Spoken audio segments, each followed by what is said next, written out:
Welcome to Washington Today on C-SPAN Radio for Friday, November 12, 2021. Steve Bannon, former advisor to former President Donald Trump, criminally indicted by a federal grand jury for not complying with a congressional subpoena. President Joe Biden nominating a permanent FDA Commissioner, the first of his presidency. It's Robert Califf, who held the job in the last year of the Obama administration. White House announces President Biden will hold a virtual summit with the President of China on Monday. Vice President Kamala Harris, finishing up her trip to France, asked about repairing relations between the U.S. and France, saying the much-talked-about U.S. submarine deal with Australia, which canceled a French sub deal, did not come up in her conversation with the French president. President Biden saying he'll name someone from outside the administration to coordinate efforts to implement the $1.2 trillion infrastructure spending bill that passed Congress last week and he plans to sign into law on Monday. And Republican Senator Lisa Murkowski announces she's running for re-election, setting up a contest with a primary opponent endorsed by former President Donald Trump. USA Today has a story. Steve Bannon, former President Donald Trump's political strategist, was indicted by a grand jury Friday on 2 charges of criminal contempt for defying a House subpoena. The Department of Justice's decision to charge Bannon came after the House committee investigating the January 6th insurrection at the Capitol subpoenaed Bannon and others for documents and testimony about what led to the riot. A criminal prosecution is a more serious escalation from the House's civil enforcement of subpoenas during the wide-ranging investigation of the Trump administration. Such prosecutions are rare, and typically a settlement is negotiated to avoid them, according to the Congressional Research Service. Litigation could take months or years. Reporting from USA Today. Congresswoman Zoe Lofgren, Democrat from California, is a member of the House Select Committee on the January 6th attack. She was being interviewed on MSNBC when the news broke. Well, I think it's important, and I think it follows the rule of law. Bannon and now Meadow appear to believe that they're above the law, that the law doesn't apply to them. That's not the case. And I'm glad that the Department of Justice reviewed the facts and the law, and that Mr. Bannon has been indicted, and I believe an arrest warrant signed. You can't do that in America, and I hope that Mr. Meadows will come to his senses and come in and answer questions and produce documents as the law requires. Just as a practical matter, can you take us through what happens next for Steve Bannon? Well, I'm not an expert in the criminal law, but I believe that, when someone is indicted, then they're arrested and they're arraigned. And then the question before the judge would be whether he's a flight risk or not, whether he can be released on bond pending his trial. And I don't know what the answer to that would be. Congresswoman Zoe Lofgren, Democrat, on MSNBC, a member of the House Select Committee looking into the January 6th attack on the Capitol. Late afternoon Friday, as the news was coming in of the Steve Bannon indictment. A reference she had there to Meadows, that's former White House Chief of Staff Mark Meadows. He did not appear for a deposition this morning with the House Select Committee, and he too could be subject to a criminal referral. CNN says President Joe Biden will nominate Dr. Rob Califf, a longtime cardiologist, to be the next commissioner of the Food and Drug Administration, a role Califf previously held during the Obama administration. CNN says the selection concludes a months-long search as officials struggle to find a qualified candidate who could win Senate confirmation. More on the nomination with the White House Press Secretary Jen Psaki. The president has picked Dr. Rob Califf as his pick for FDA Commissioner. We've already seen Senator Joe Manchin come out in opposition against him, citing his significant ties to the pharmaceutical industry, as Senator Manchin put it. Is the White House confident that Dr. Califf can get confirmed as FDA Commissioner?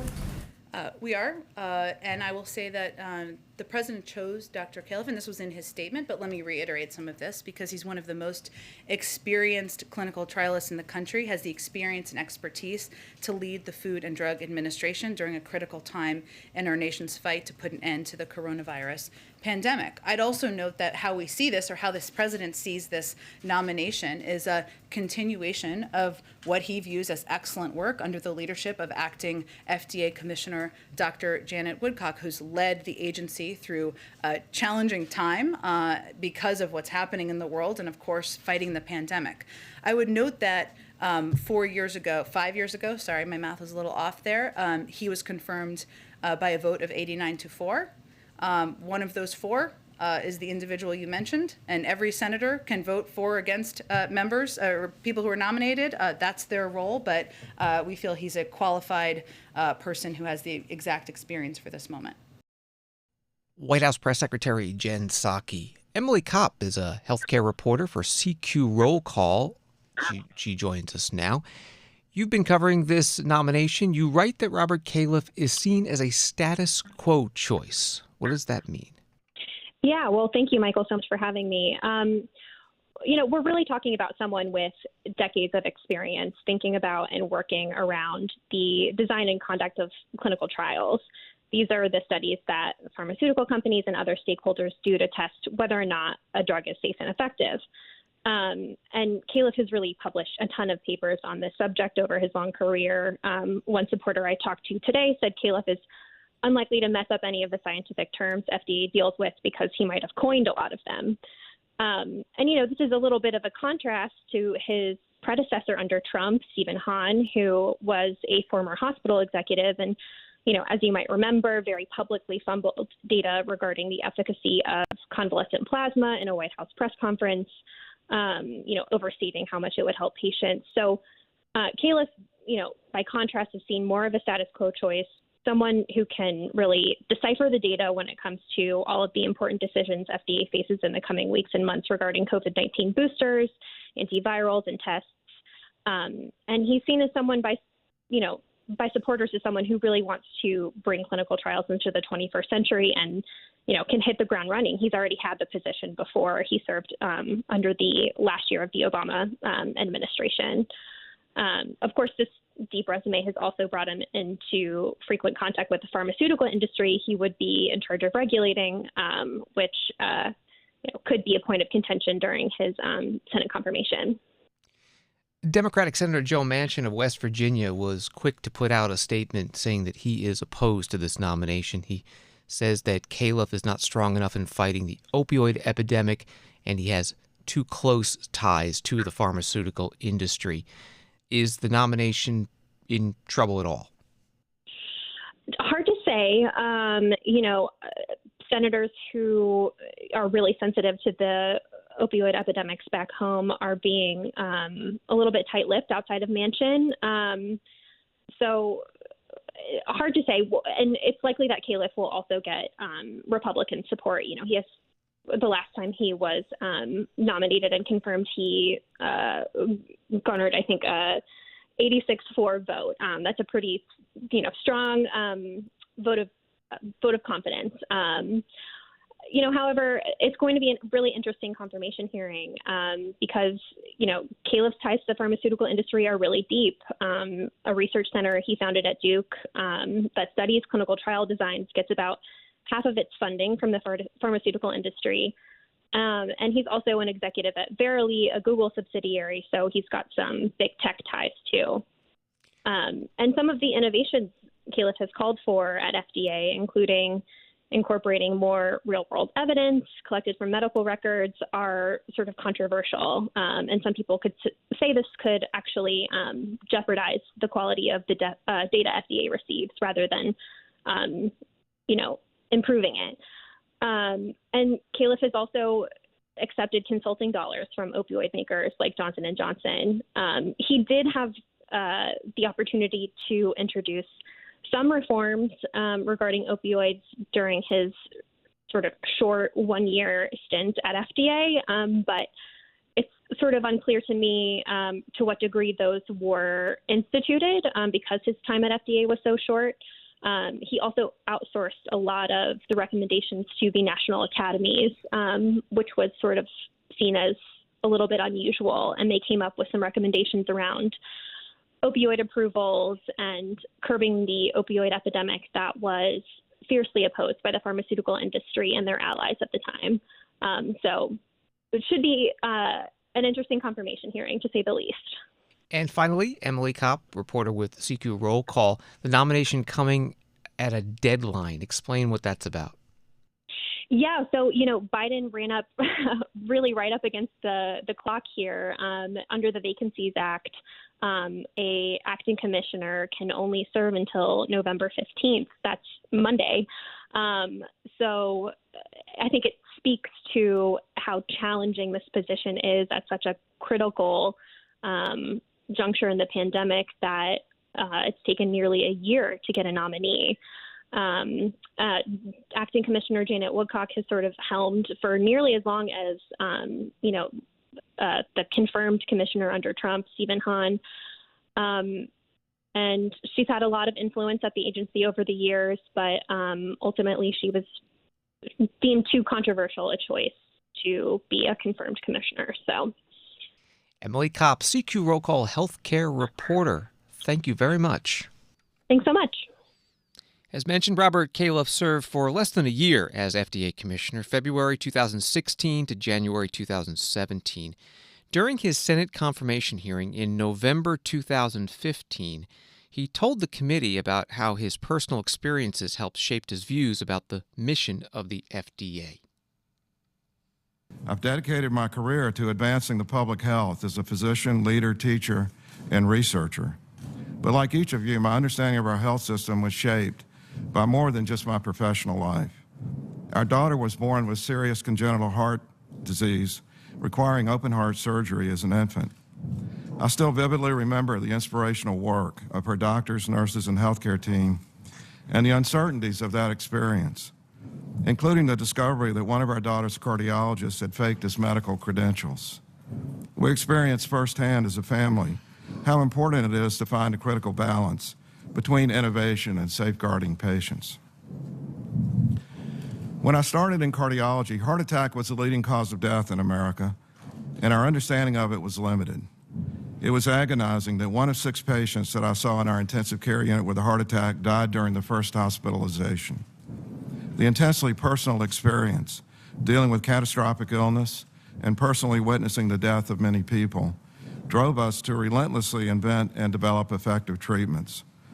I had the privilege to serve as a leader of global networks of doctors and nurses, researchers, computer scientists, and statisticians who joined force to develop and evaluate clot-busting drugs and life-saving technologies, including stents and defibrillators that have helped millions of Americans.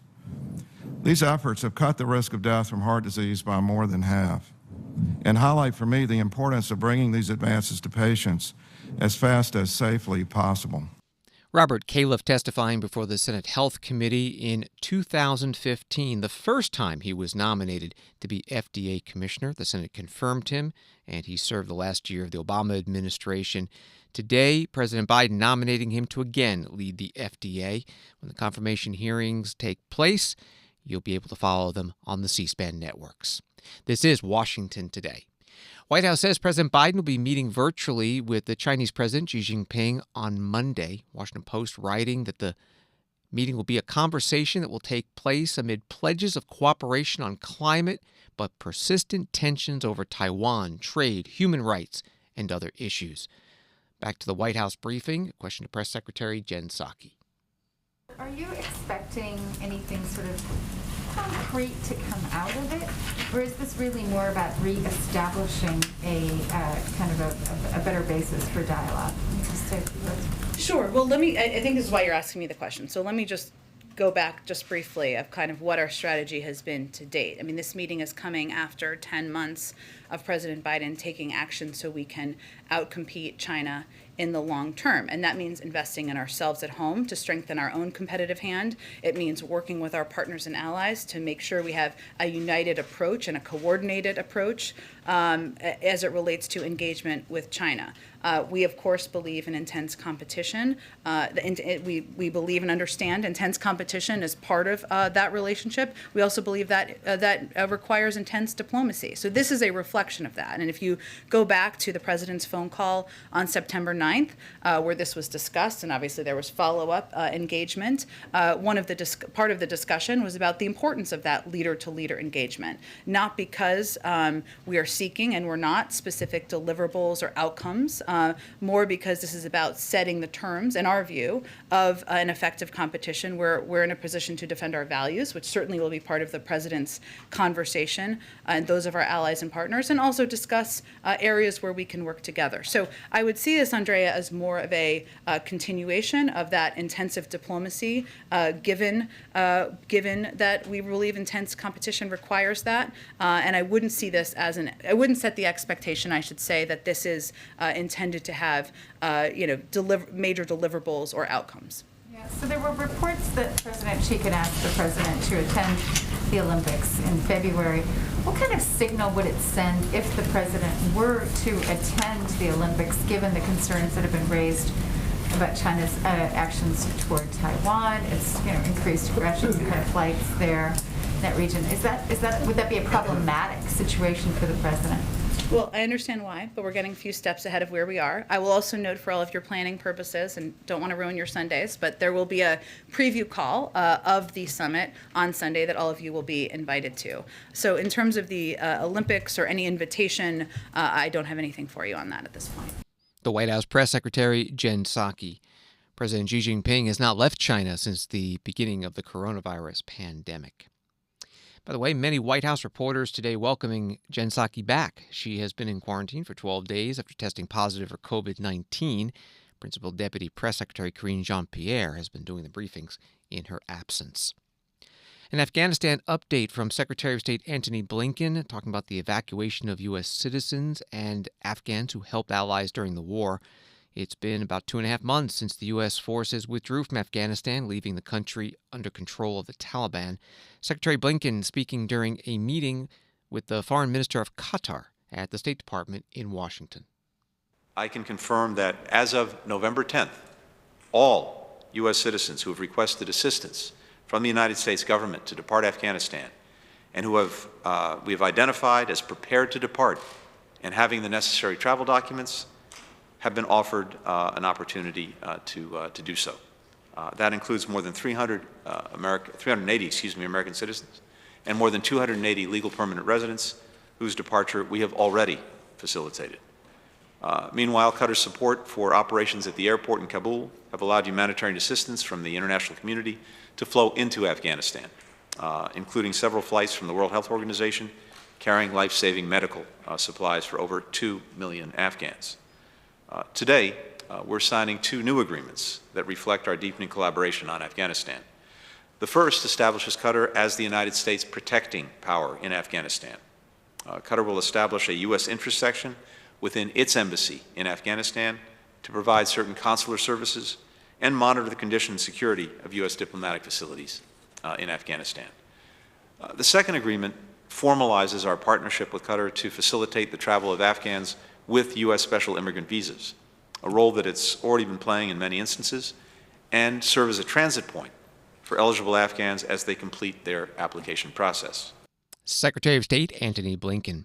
Concerning the Americans in Afghanistan, he says the situation changes on a regular basis because some of them change their minds, first not wanting to leave because of family ties and other issues, then saying they do want to get out. Blinken saying today, we're going to continue this effort for as long as people want to leave. After the opening statements, reporters had an opportunity to ask questions, and a couple of other foreign policy issues came up, including Russia's military buildup on the border with Ukraine. The Ukrainian Defense Ministry claims about 90,000 Russian troops are stationed not far away from the border and in rebel-controlled areas in eastern Ukraine. Again, here is Secretary of State Antony Blinken.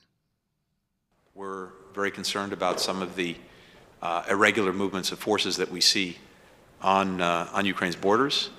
I can't speak to Russia's intentions. We don't know what they are, but we do know that we've seen in the past Russia mass forces on Ukraine's borders, claim some kind of provocation by Ukraine, and then invade, basically following through on something they were planning all along. That's what they did in 2014. And so this raises real concerns about an effort to repeat what was done then, which, as I said the other day, would be a serious mistake. We're in very close consultation with European allies and partners on this. We, of course, had the Ukrainians here this week and talked about this, but I can't tell you what's in the mind of President Putin what his intentions are. I can just say that based on the past, we have real concerns about what we're seeing in the present, and it would be a serious mistake for Russia to engage in a repeat of what it did in 2014. There is a process agreed by both Ukraine and Russia, the Minsk process, that continues to offer, I think, the possibility of resolving the differences and ending the occupation of parts of Ukraine. And we would hope as well that the parties would recommit to that and take the necessary steps to make that real. But what is, as I said, of real concern are some of the movements that we're seeing, especially given what Russia has done in the past. Secretary of State Antony Blinken, again at the State Department, part of a meeting with the visiting foreign minister of Qatar. Back in 2014, Russia annexed Ukraine's Crimean Peninsula and began supporting a separatist insurgency in eastern Ukraine. Spokesman for the Russian government, Dmitry Peskov, telling reporters in a conference call today that Western media reports that Russia has intentions to invade Ukraine are a, quote, hollow and unfounded attempt to incite tensions. He went on, Russia doesn't threaten anyone. The movement of troops on our territory shouldn't be a cause for anyone's concern. Vice President Kamala Harris wrapping up her trip to France. Associated Press writing she says she didn't discuss the secret submarine deal that sent U.S.-French relations to a historic low when she met this week with French President Emmanuel Macron.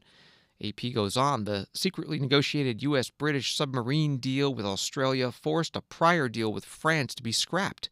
More importantly for the French, they were not informed of the discussions despite being America's oldest allies. They felt blindsided and accused the Biden administration of actions reminiscent of the Trump era. That was from Associated Press.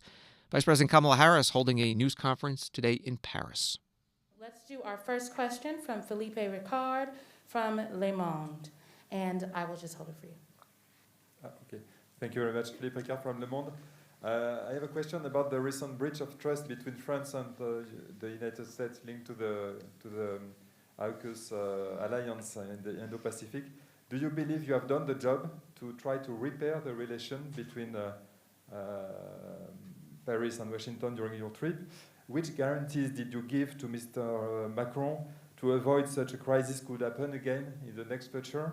And maybe as Vice President of the United States and as the first woman in that job, do you think the way you dealt with this issue during the last days could be a kind of model for European and American misogynist leaders? Thank you. Thank you. I will tell you that was not the purpose of this trip, and we didn't discuss it.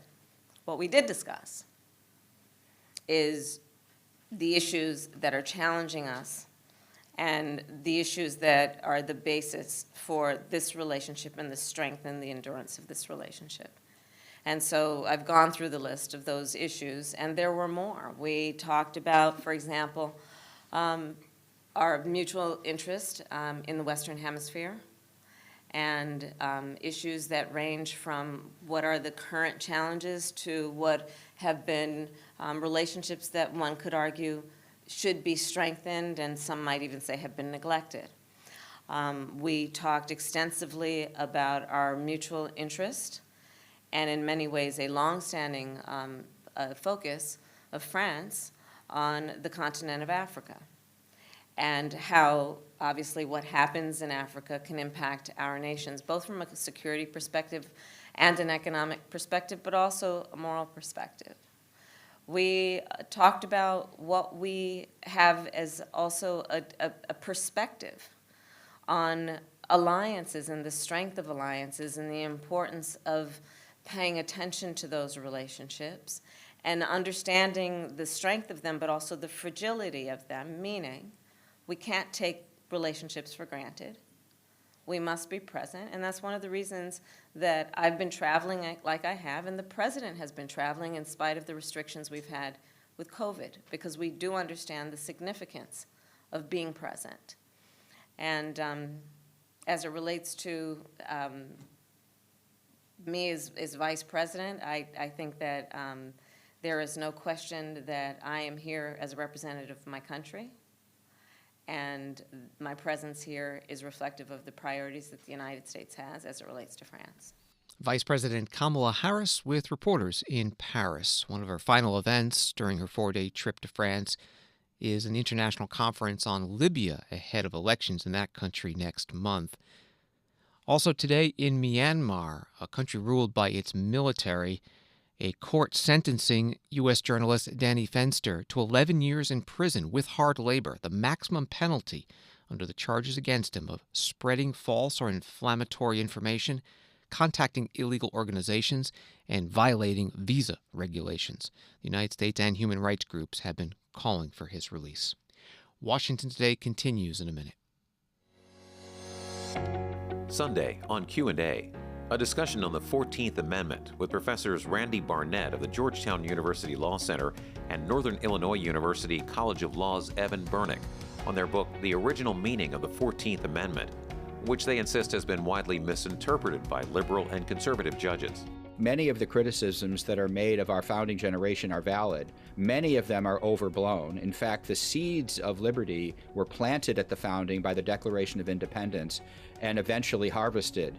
But the rest of our constitutional history is about the story of the development of those seeds into a full-blown, as my colleague says, liberation movement. Always in our power, as Tom Paine put it, to make the world all over again. And that's exactly what the abolitionists and the Republicans that followed in their footsteps did with the 14th Amendment. Professors Randy Barnett and Evan Bernick, Sunday night at 8 Eastern on C-SPAN's Q&A. You can listen to Q&A and all of our podcasts on our new C-SPAN Now app.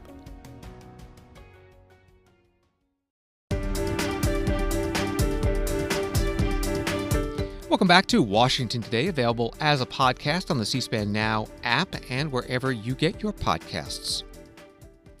President Biden holding a cabinet meeting today at the White House. Ahead of the meeting, the president's saying that the purpose is to discuss the $1.2 trillion infrastructure bill that he plans to sign into law on Monday. He says the money that is spent on roads, bridges, ports, and broadband must be well spent, and that will take oversight. One of our biggest responsibilities is to make sure all the money is used efficiently and effectively. And I have a lot of experience in doing that. When I was vice president, I was given the responsibility of overseeing, as my now running the Vets Department, but as my former chief of staff of was saying here, Dennis can tell you, of implementing the Recovery Act, which was nearly $9 billion in stimulus package, $900 billion stimulus package. And in the process, I'm proud to say we were able to, the president gave me the authority, which I will be signing as well, to use whatever assets the federal government had, any personnel in the federal government, and we put together a good team, because when we finished implementing the Recovery Act, it was determined that it had less than 0.2% waste or fraud, period. That's how I became known. The president started calling me Sheriff Joe, but from President Obama at the time. Because I made it a point every day to stay on top of how exactly the money was spent, what projects were being built, what projects were not being built, and how it was functioning. And it was one of the most efficient implementations of a major program in modern American history. Well, it is my intention to see to it that the act we just passed, that we're going to sign on Monday, meets the same standard. We owe it to the American people to make sure the money in this infrastructure plan and the Build Back Better plan, which God willing we're going to be able to still finish, will be able to be used for purposes it was intended. So that's what I want to talk to my cabinet about today, and the high obligation and responsibility that we all have to make sure this money is used wisely, used well, and used for the stated purposes for the American people. Because if we do it right, we know what it will mean. We know what it will mean. It will create millions of new jobs, it will grow the economy, and will win the world economic competition that we're engaged in the second quarter of the 21st century with China and many other countries around the world. And we'll see ease, and I say yes, ease, lower inflationary pressures on our economy. President Biden at a cabinet meeting at the White House. While the infrastructure spending bill is passed by Congress, as you heard the president say, he'll sign it into law on Monday. The larger social spending bill is still in Congress, set to get a House vote, their version, next week. But even if it does pass the House, it still faces potential changes in the Senate. Automotive News reported on Thursday the key swing senator who has already played an outsized role in shaping Democrats' nearly $2 trillion Build Back Better Act told Automotive News that he opposes a planned provision to grant an extra $4,500 federal tax credit for union-made electric vehicles. Democratic Senator Joe Manchin, speaking at an event here that announced Toyota Motor North America's $240 million investment in the automaker's West Virginia components plant, called the provision backed by Michigan's congressional delegation wrong and not American. That was from Automotive News. Today, Democratic Congresswoman Kathy Castor was asked to respond. I basically wanted to ask about the elephant in the room, which Representative Caston may have referenced there, which is Senator Manchin. Some of you have probably seen yesterday that he made comments saying that he did not support the EV tax credit for union-made electric vehicles. And I was just wondering if you had any reaction to that, and I guess just any reaction in general to this kind of, I'm not even sure what to call it, but this continual negotiation with the senator, and when you all think it'll actually come to some sort of conclusion about at least the climate provisions in Build Back Better. Chair Castor, it looked like you were getting off mute. Go for it. Thank you. Good. Can you hear me now? Yep. Great. Hi, Dino. Thanks for that question. It's time to vote. We've been negotiating. President Biden's been negotiating for many months now. We have worked out a package that meets our clean energy goals. And an important, very important piece of that is the job creation piece that will come along with this. And I think everyone, no matter if you're a Democrat, Republican, what state you're from, you understand that when we're talking about jobs in clean energy sector, we're talking about good paying American jobs, union jobs. That's the way we're going to ensure that everyone prospers in this clean energy economy. And certainly our brothers and sisters in the labor movement, young people who want a piece of this pie, they understand that we can't do short shrift. We can't. This has got to be an initiative that lifts everyone across the country. And when it comes to whether you're talking about EV tax credits or the way you're going to plug abandoned wells or you're going to rebuild the grid across America, we fully intend for this to be one that lifts everyone with fair labor standards. Kathy Castor, Democratic Congresswoman from Florida and chair of the Select Committee on the Climate Crisis, part of a virtual news conference today held with other House Democrats talking about the climate portions of the social spending bill. They were also just back from Scotland for the United Nations Climate Summit. Today is the final day of the summit. New York Times reports anxious energy filled the halls of the exhibition center in Glasgow on Friday, where diplomats from nearly 200 countries blew past a deadline for striking a global climate accord. Just before 6 p.m., the hour at which Alex Sharma, the British politician leading the climate conference, had for days insisted the diplomats would wrap up, negotiators and observers said hours of closed-door discussions still remain. That was from the New York Times. Earlier in the day, there was a big walkout by civil society groups calling for more stringent emissions limits.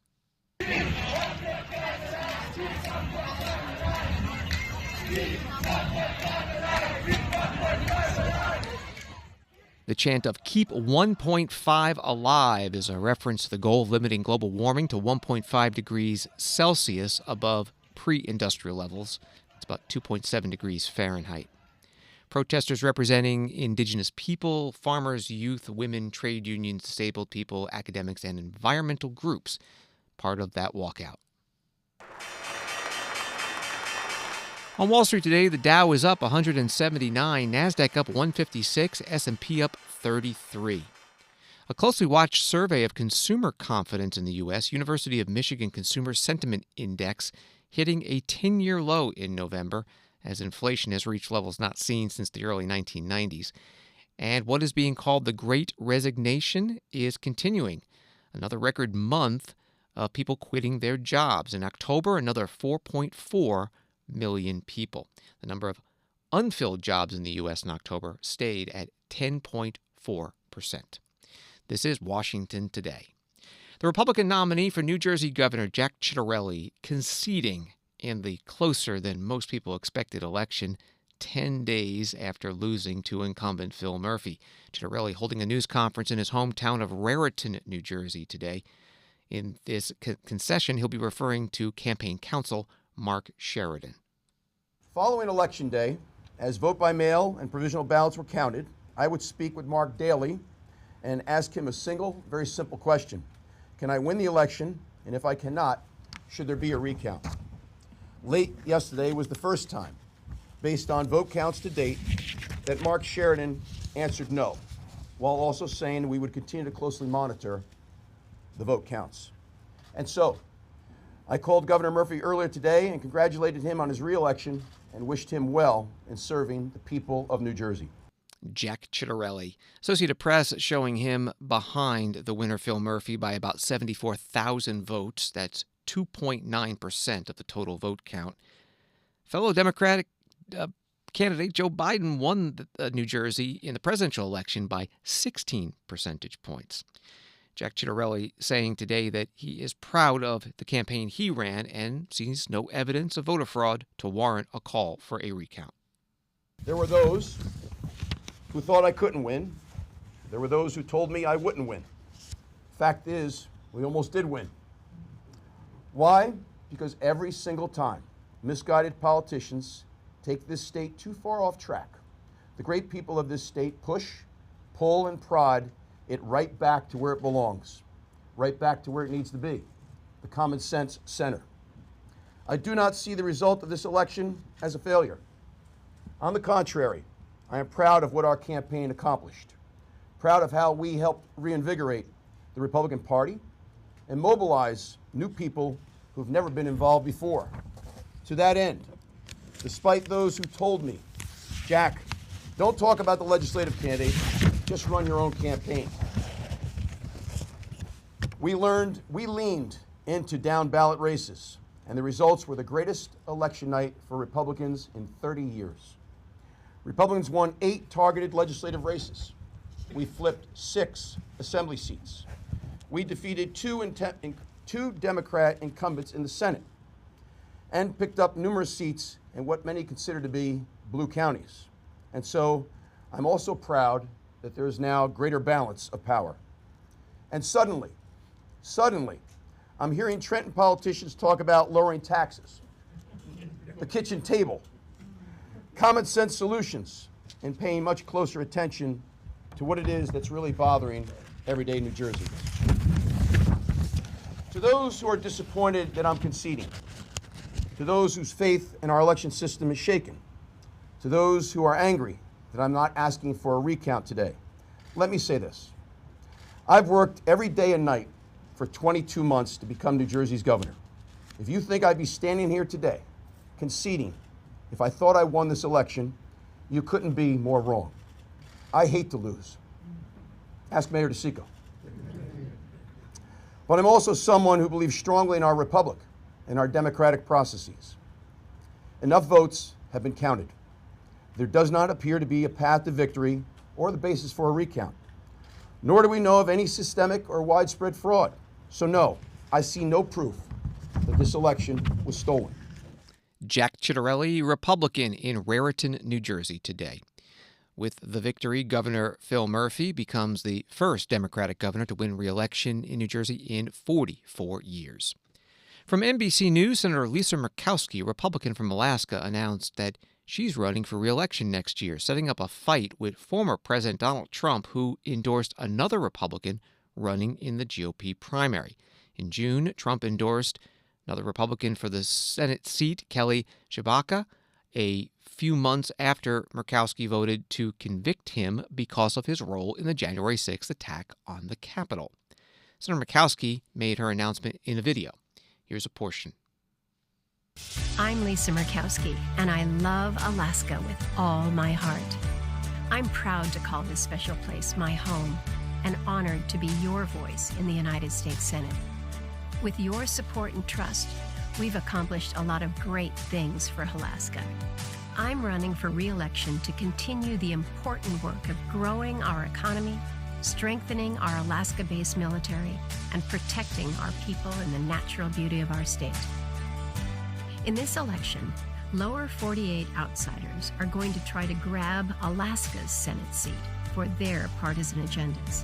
They don't understand our state, and frankly, they couldn't care less about your future. My commitment to Alaska is the same one I made during my first campaign. I will work with anyone from either party to advance Alaska's priorities. And I will always stand up to any politician or special interest that threatens our way of life. Senator Lisa Murkowski, part of her video posted today announcing the re-election campaign for 2022. Lisa Murkowski was first appointed to the U.S. Senate in 2002 by her father, Alaska Governor and former Senator Frank Murkowski. She then won a full 6-year Senate term in 2004. In 2010, while running, she lost a Republican primary, but then won the general election as a write-in candidate. And in 2016, she was elected to a third term, now going for a fourth term.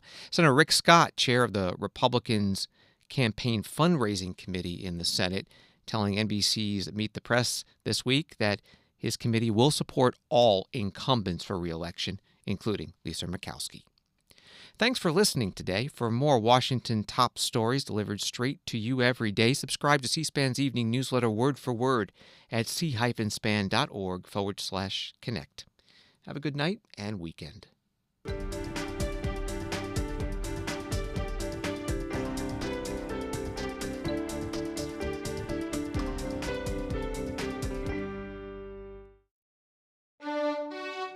C-SPAN's Washington Journal. Every day we're taking your calls live, on the air, on the news of the day. And we'll discuss policy issues that impact you. Coming up Saturday morning, we'll discuss rising prescription drug costs with Stat News' Rachel Kors. Then our Spotlight on Magazine segment. Christian Science Monitor's Krista Case-Bryant talks about her recent piece on ways political parties are vying to be the party of parents. Watch Washington Journal live at 7 Eastern Saturday morning on C-SPAN or on C-SPAN Now, our new mobile app. Join the discussion with your phone calls, Facebook comments, text messages, and tweets.